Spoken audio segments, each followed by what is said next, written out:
Pourquoi Mahomet et non Mohamed? Un double langage.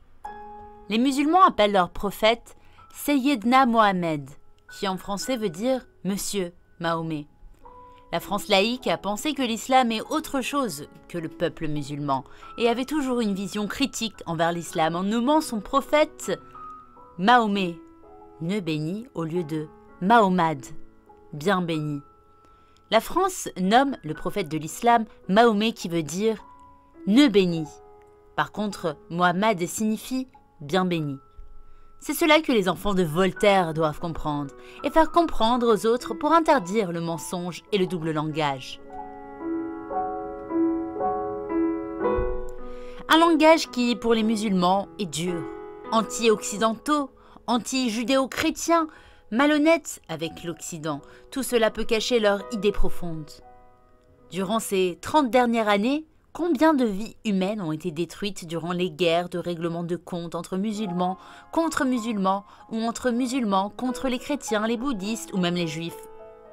Souvenez-vous, Liban, depuis les années 70, en Iran et en Irak, en Afghanistan, au Pakistan, au Cachemire en Inde, en Syrie depuis les années 80, à Hamas et à ce jour à Nar et El Bared, au Liban. En Algérie, les massacres de plus de 300 000 morts au nom de l'islam.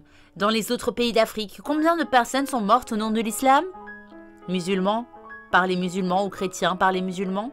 Sans oublier plus de 30 000 victimes à New York, des centaines en Angleterre et en Espagne. Ces exécutions continuent aujourd'hui. Les victimes sont de plus en plus nombreuses. Et pour cause, les versets du Coran, lus par ces personnes non qualifiables. Où se trouvent les musulmans modérés pour faire au moins des manifestations afin de condamner ces actes barbares et sauvages?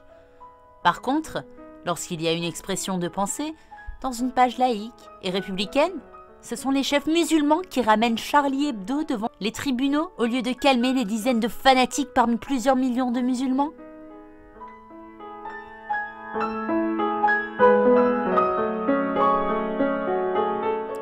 Les chefs de mosquées et associations musulmanes obéissent alors aux intégristes, portent plainte contre les lois républicaines et principalement contre la liberté d'expression.